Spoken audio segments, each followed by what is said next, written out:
한양대 산학과의 이상욱입니다.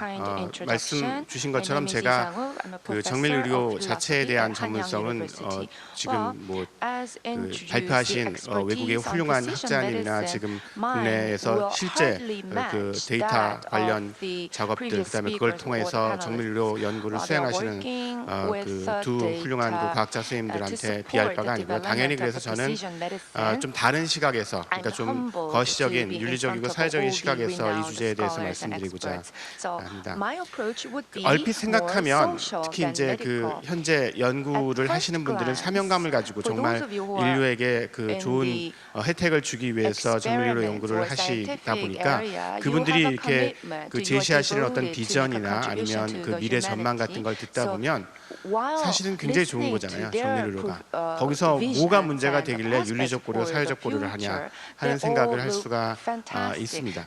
특히 이제 우리 말에서 윤리라는 말은 왠지 이렇게 거짓말 안 하고 나쁜 짓 안 하고 착하게 사는 지극히 굉장히 좁은 개인적 의미로 사용되는 경향이 많아서 정밀의료는 사람 돕자고 하는 건데 거기에 무슨 윤리적 고려나 사회적 고려가 필요하겠냐, 이런 생각들을 가지기가 쉽습니다. 그런데 한번 제가 그 구체적인 사례를 들어서 이 문제에 대해서 양극단에서 한번 접근을 해보겠습니다.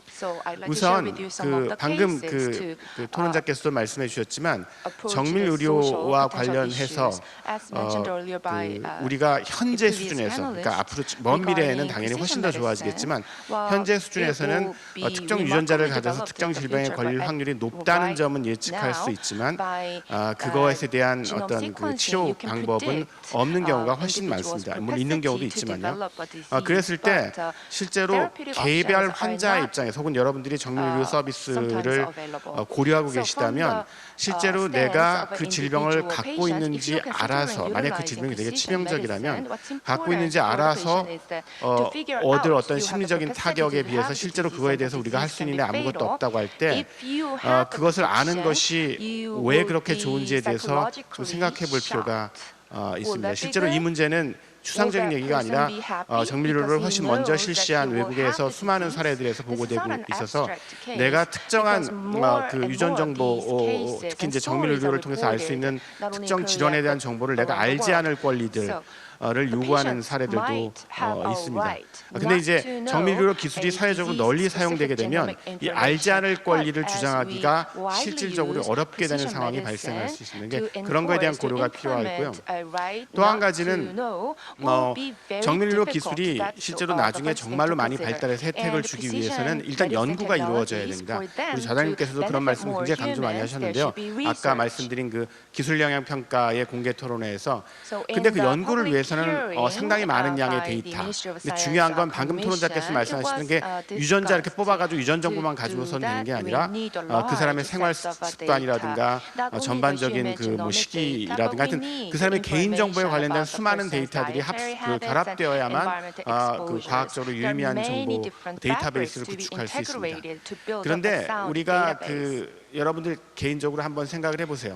정밀의료 기술이 주는 혜택들을 누리겠냐? 그러면은 거기에는 당연히 그 긍정적으로 평가하실 분들조차도 실제로 그런 정밀의료 기술이 가져올 혜택들을 위해서 당신의 개인 정보들을 내놓겠느냐 하는 데 있어서는 사실은 꺼리낄 분들이 상당히 있을 겁니다. 그러니까 이건 좀 모순이죠. 어떻게 보면 혜택은 받고 싶은데 그런데 내 정보는 내놓기 싫어. 뭐 이런 생각일 텐데 그럼 결국은 그렇게 가지고 당연히 진보가 이루어지지 않고요. 그럼 그렇게 됐을 때 우리가 어떤 방식으로 참여자들을 설득하고 참여자들의 정보들을 안전하고 윤리적으로 바람직한 방식으로 수집하고 활용할 것인가에 대해서 굉장히 다양한 고민들이 필요합니다.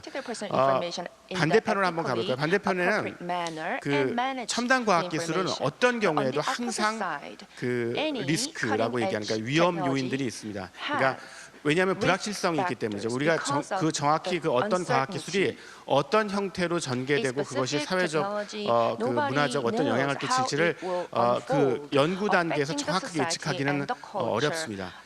그런 상황에서 혹자는 그렇게 얘기합니다. 이제 그 precautionary principle이라고 그래가지고 사전 주의 원칙을 굉장히 강하게 해석해서 만약에 어떤 과학기술, 첨단 과학기술 연구가 조금이라도 위험 요인이 있으면 그냥 하지 말아야 된다, 막아야 나가야 된다라고 얘기해요. 왜냐하면 그 위험 요인이 실제로 실현됐을 때는 이미 너무 늦어버릴 수 있으니까 우리가 통제할 수 없고 불확실성이 큰 과학에서는 그 불확실성이 완전히 해소되고 우리가 그 연구에서 항상 좋은 점만 얻을 수 있다는 점을 확실히 논증하기 전까지는 그런 연구들은 중지해야 된다. 뭐 이런 식의 주장을 하는 분도 있습니다.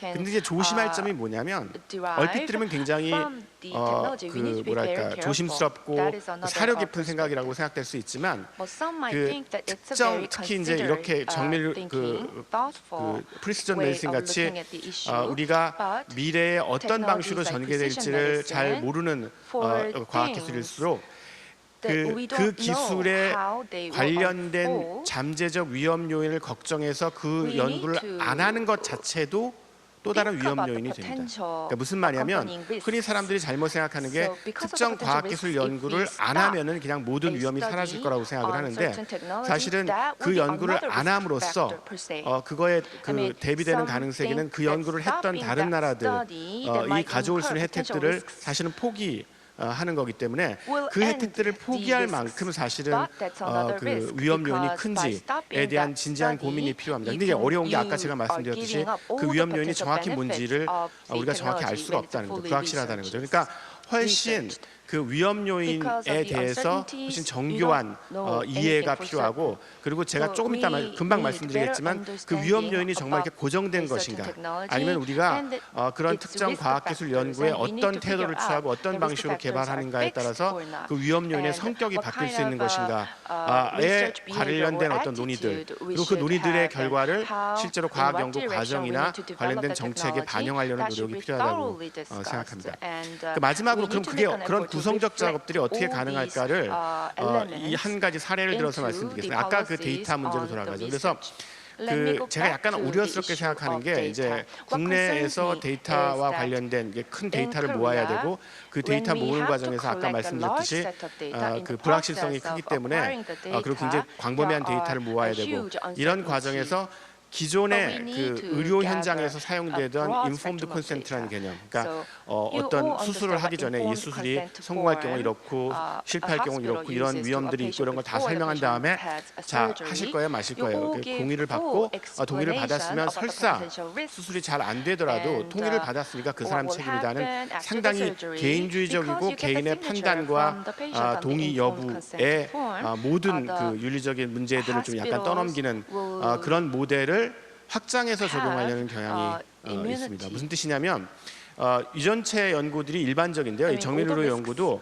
우리가 아까 말씀드린 그런 개인정보라든가 여러 가지 유전체 정보를 전부 다 제공했을 때 그 제공할 그 당시에 실제로 이 정보를 가지고 어떤 연구를 할 것인가 미리 확정할 수가 없습니다.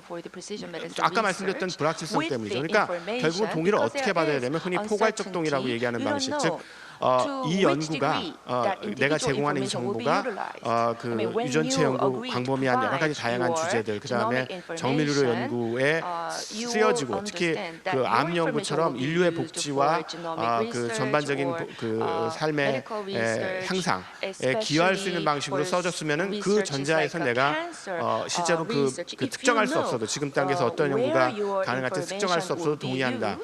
이런 방식으로 동의를 받고 있는데, 근데 그 동의 자체는 뭐 나름대로 어쩔 수 없는 선택에서 나온 걸 수 있지만 그 동의가 전제하는 것은 그렇게 동의해서 모은 데이터를 굉장히 굿 가버넌스, 그러니까 굉장히 좋은 관리 체계를 통해서 정말로 아까 토론님께서 말씀하신 것처럼 정말로 필요한 연구자한테 공정하게 배분되고 그 다음에 프라이버시라든가 여러 가지 그 데이터 유출로서 그 자료 제공자가 받을 수 있는 여러 가지 피해들에 대해서 확실하게 신뢰 가능한 방식으로 관리 체계를 잘 구축하고 그것들을 유지해야 됩니다. 그러니까 그런 전제들 그리고 거기서 나왔던 이득이 있을 때 그것을 일종의 공공적인 어떤 이득을 위해서 일종의 그 이익 공유가 이루어져야 되는 그런 방식들을 지켜나가야만 그래서 데이터 공유자들에게 이 사람들이 정말로 인류의 복지를 위해서 이렇게 굉장히 훌륭한 일을 하고 있고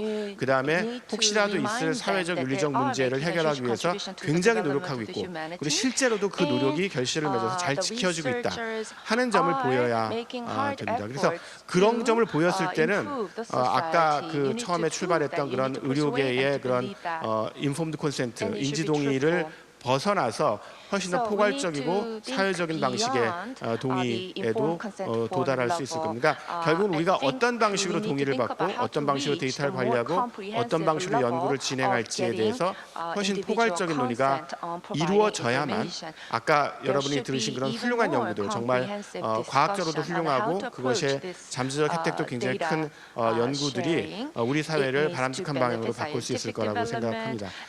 마지막으로 이런 차원에서 대부분 사람들이 모르시겠지만 한국 정부가 특히 이제 과학기술부를 중심으로 기술 영향 평가라는 작업, 그게 국가의 연구 자원이 굉장히 많이 투여되는 그 가까운 미래에 굉장히 중요한 역할을 할 수 있는 첨단 기술에 대해서 기술 영향 평가라는 것을 2003년도부터 계속 진행 중에 있습니다. 이 기술 영향 평가는 그 전문가위원회뿐만 아니라 일반 시민의 의견들도 담아내는 그런 노력을 하고 있고 올해가 이제 정밀의료 기술이었는데 아직 남아 있는 그 최종 보고서 지수까지는 시간이 남아 있으니까 이 포럼에 참여하신 선생님들께서는 그 의견들을 적극적으로 그 키스텝 그 한국과학기술기획평가원에 있는 기술영향평가 웹사이트에서 적극적으로 의견을 개진해 주시면 감사하겠습니다. 네, 감사합니다.